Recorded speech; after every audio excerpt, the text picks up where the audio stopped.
Okay, next pattern in the series is pattern Joong. Now Joong has 32 movements. The interpretation of the pattern is this. Joong is named after the patriot An Joong, who assassinated Hirobumi Ito, the first Japanese Governor-General of Korea, known as the man who played a leading part of the Korea-Japan merger. The 32 movements in this pattern represent Mr. An's age when he was executed in Lusheng prison in 1910. Right, this is a step up from You'll Go. It's a hard pattern, this one. I would say this is as hard as the second-hand patterns. A lot of new techniques. So we're going to go through all the new techniques first, and then we'll put the pattern together from there onwards, as I have done in previous videos. Right, first one then. Very first move in the pattern. Middle section, reverse knife hand block. Now, knife hand is little finger side, reverse knife hand is thumb side. And when you do a reverse knife hand block or strike, always ensure that the thumb is pulled in. If it's protruding, it's going to break. So make sure your thumb's pulled in. For a middle reverse knife hand block, normally performed in L stance, comes from the outside position, open hand there, hand goes to the back of the hip as normal, and this hand turns through. Looks like you'll put a custard pie in your face, there. So from here to here, reverse knife hand block. Row of knuckles, level with your shoulder. So that's the first block. Next new technique, really easy one, low front snap kick. This is designed to do several things. First, to kick somebody in the knee, okay? And secondly, as they're lifting their leg up, possibly to kick you, is to kick the leg down, the attacking leg down. Real simple. It's like a front kick, but it must be done knee height. So the leg comes back and pushing out with the ball of the foot. So that's low front snap kick. Next one, upward palm heel block. Thumb must be at the side. You don't want the thumb on the top because you break your thumb as you block. So thumb at the side, fan nice and flat like you're waiting for some change at the shop. And the movement of the hand, you've got to get a lot of things right with this block. It's a scoop up there. So your hand comes through, starts there and it comes through and up.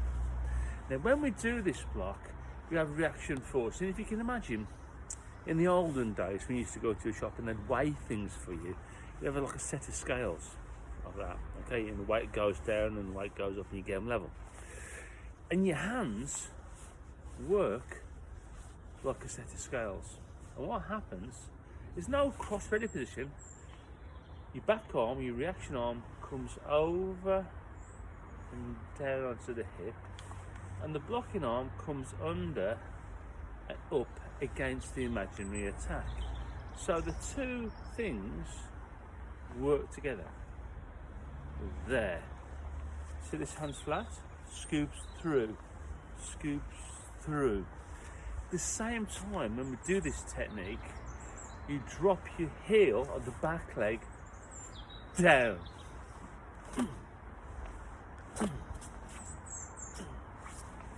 There.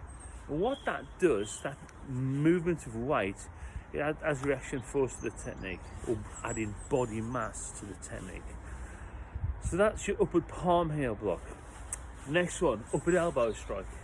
Imagine there's somebody in your face here, giving you a lot of that, okay? You can't punch them because they're too close.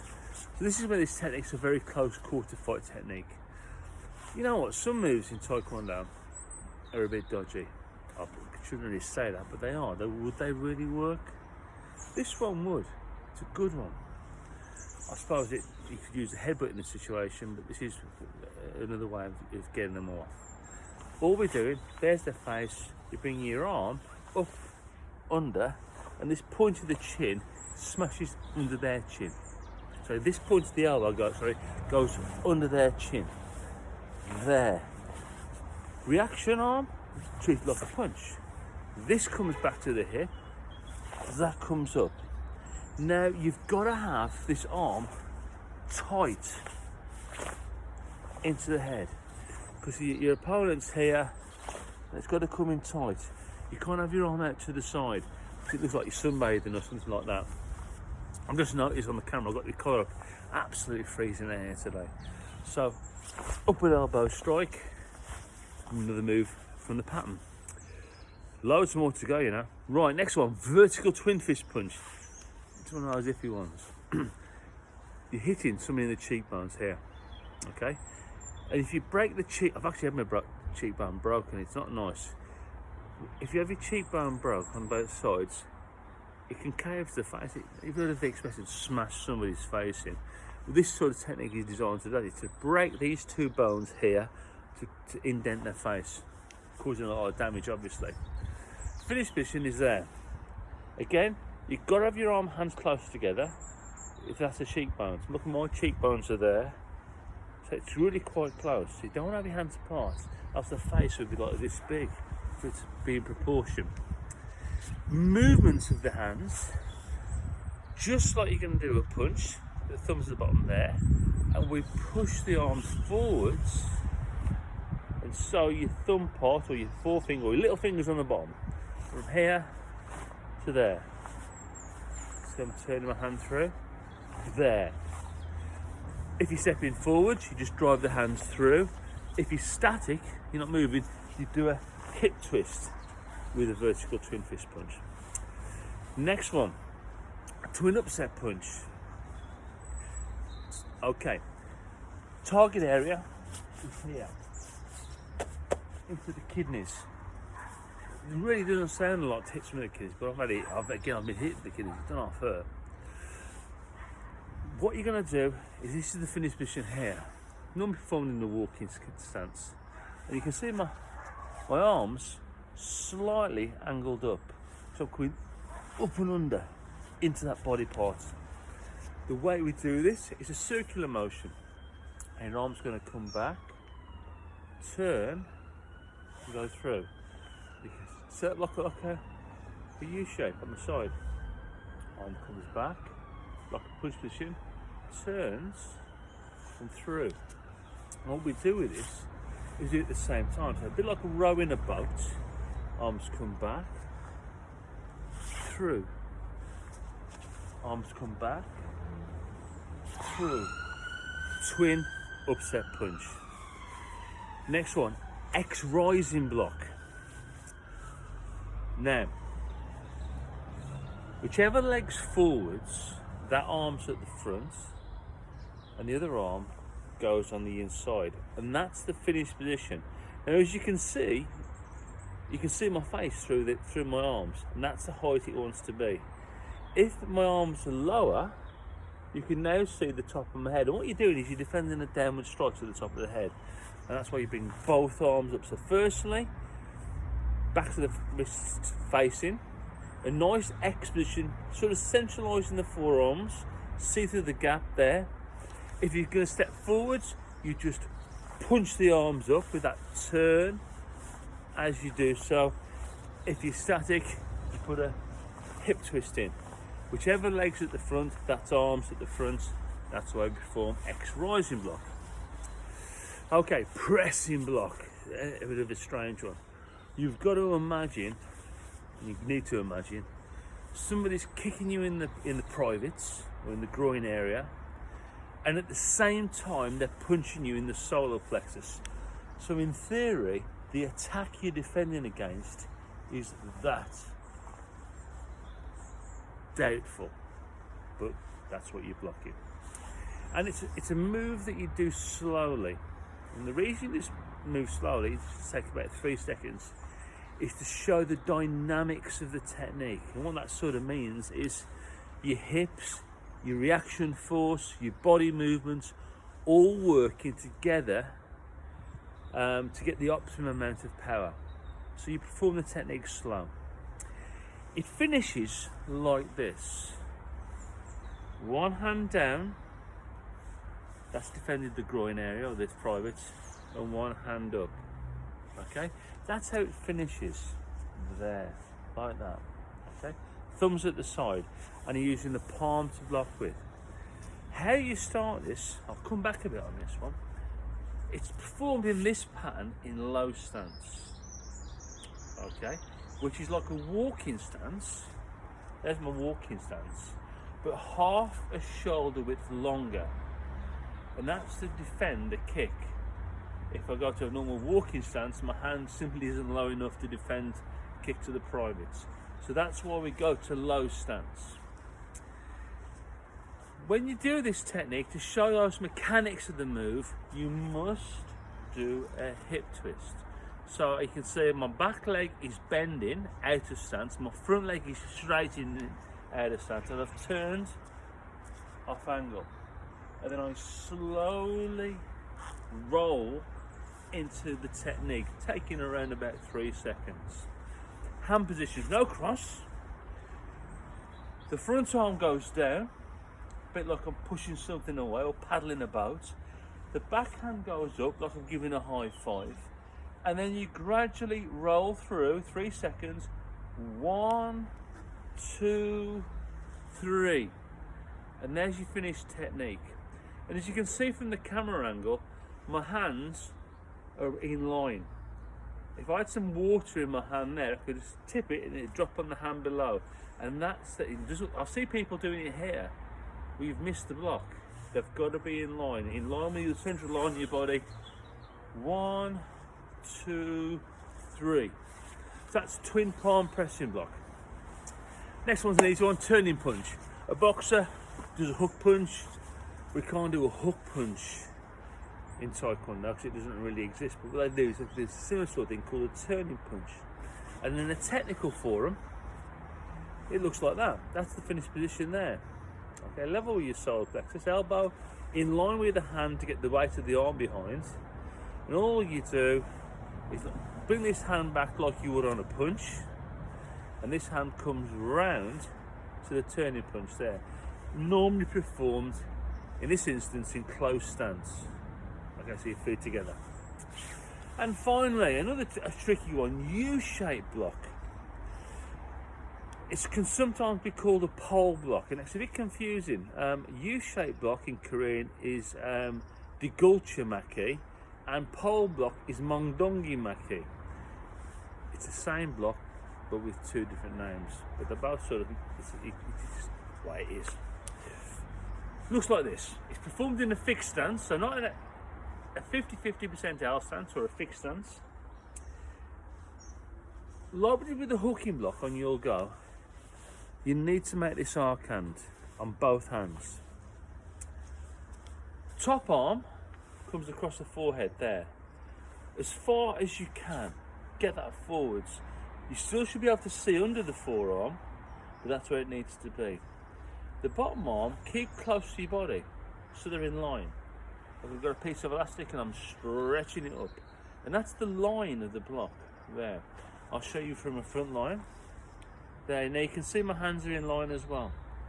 Okay, how we perform this block. Backs of the hands together, take them towards the back of the body, have your arc hands in place, and from here, you're going to push your arms forward and turn them into the technique. There. So why do we do a U-shaped block? In the Orient, they've got a weapon called a bow staff. Basically, it's a big long piece of stick. And they have this bit of wood, and they hit you on the head, and they underneath your body. So basically, this sticks in my hand there, down, up, and they'd fight with a bow staff like that. And that part there would be blocked by that hand, and that part there with the stick would be blocked by that hand. So that is the reason we do a U-shaped block. Excuse me. Right, let's get into the pattern. As I said, begin 32 movements. Okay, you start in close stance, and it's close ready stance B. That was A, you did with 1 yo. This is B. Okay, first move. Take the left hand on the outside of the right hand and perform that middle knife hand reverse block. Kicking with the front leg, take the weight onto the back leg, keep the arm position, low front snap kick. And then bringing the right hand up and under to rear foot stance, up and palm heel block.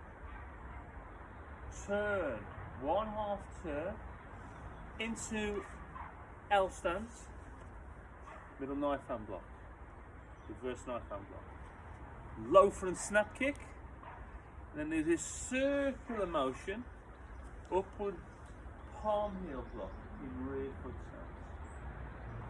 Going to the left quarter turn, L stance, knife hand guarding block. Extend the left arm, move across the walking stance, upward elbow strike. Step forwards in L stance, knife hand guarding block. Extend the front arm, move to walking stance, upward elbow strike. Both hands on the hips, go forwards into walking stance, vertical twin fist punch. Draw the arms back, circle them through, step forwards, twin upset punch. Spot turn. Step, hands on the hips, step the left leg across into walking stance, X rising block. From here, go to your left in L stance, back fist, side strike. Imagine somebody's grabbed your wrist, release down, and then move to walking stance, middle section punch.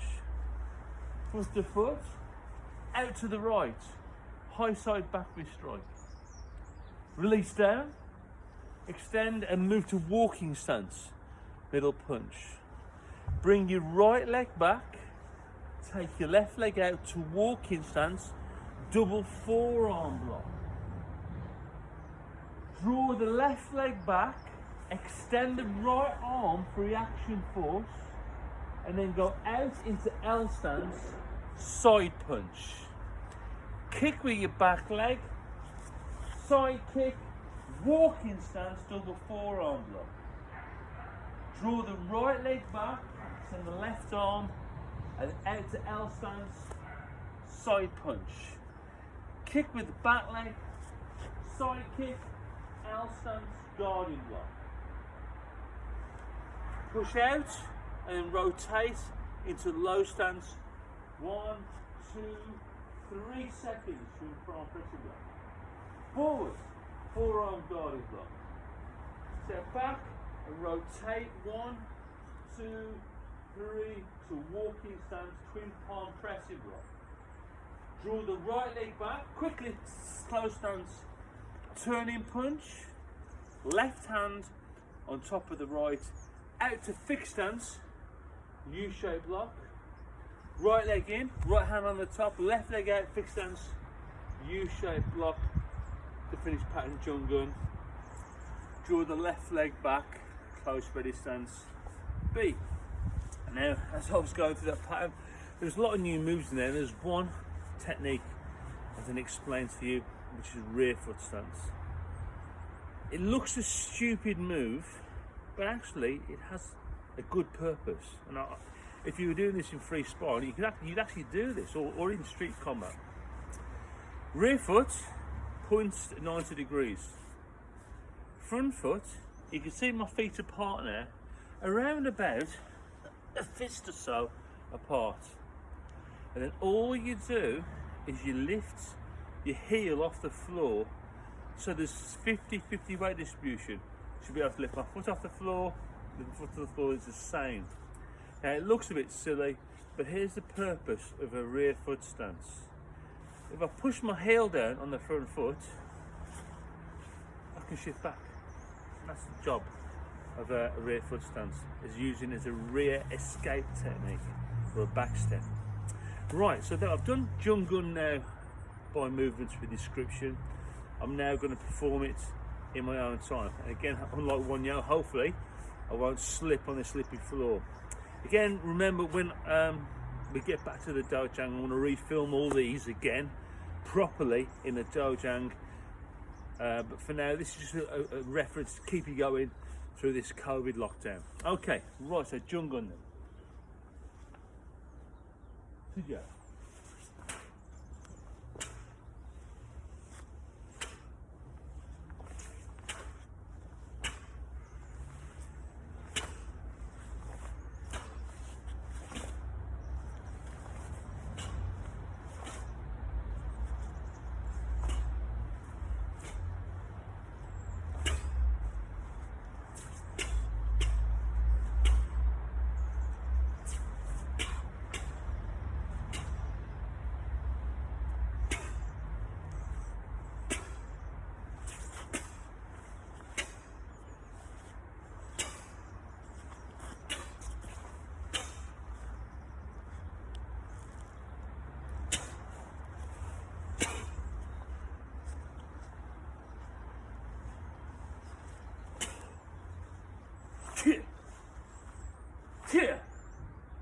Chummy.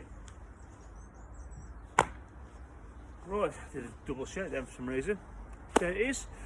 Toy guy will be next.